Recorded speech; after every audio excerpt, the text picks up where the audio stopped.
कि मुक्ति किसी एक मार्ग से नहीं आती। केवल वैराग्य जीवन को शुष्क बना देता है, केवल करुणा जीवन को थका सकती है, केवल सत्य का स्मरण भय पैदा कर सकता है और केवल समय की समझ जीवन को नीरस बना सकती है। जब ये सभी तत्व संतुलन में आते हैं तभी शिवत्व जागता है।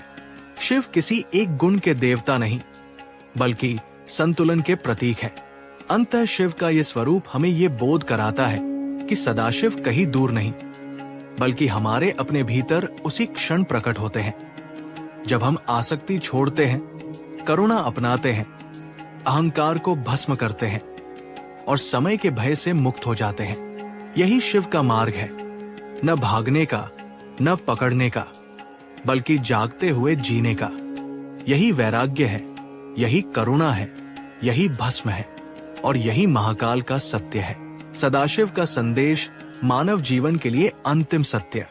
सदाशिव का संदेश कोई उपदेश नहीं है, कोई नियम पुस्तक नहीं है, कोई आदेश नहीं है, बल्कि एक गहन स्मरण है, उस सत्य का स्मरण जिसे मानव भूल गया है। सदाशिव ये नहीं कहते कि तुम क्या बनो, वे केवल ये स्मरण कराते हैं कि तुम वास्तव में हो क्या। मानव जीवन की सबसे बड़ी भूल यही है कि वो स्वयं को अधूरा मान बैठता है और उसी अधूरेपन को भरने के लिए दौड़ता रहता है। सदाशिव का पहला और अंतिम संदेश यही है कि पूर्णता कहीं बाहर नहीं है। जिसे तुम खोज रहे हो वही तुम्हारे भीतर पहले से उपस्थित है। तुम संसार में जो कुछ भी चाहते हो, सुख, प्रेम, शांति, सम्मान, वो सब बाहरी वस्तुएं नहीं बल्कि आंतरिक अवस्थाएं हैं। जब तक तुम उन्हें बाहर खोजते रहोगे वे दूर ही रहेंगी और जिस क्षण तुम भीतर झांक लोगे उसी क्षण वे प्रकट हो जाएंगी। सदाशिव मानव को ये बोध कराते हैं कि जीवन का उद्देश्य संग्रह नहीं, अनुभूति है। धन, पद, संबंध, पहचान, ये सब जीवन की आवश्यकताएं हो सकती हैं, पर यही जीवन का सत्य नहीं है।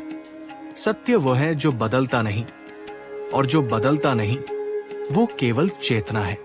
शरीर बदलता है, विचार बदलते हैं, भावनाएं बदलती हैं, परिस्थितियां बदलती हैं, पर जो इन सबको देख रहा है वो नहीं बदलता। सदाशिव उसी देखने वाले की ओर संकेत करते हैं। जब मानव इस देखने वाले से तादाद में स्थापित कर लेता है तब जीवन का हर अनुभव बोझ नहीं, लीला बन जाता है। सुख आता है तो वो उसे पकड़ता नहीं, दुख आता है तो वो उससे भागता नहीं। यही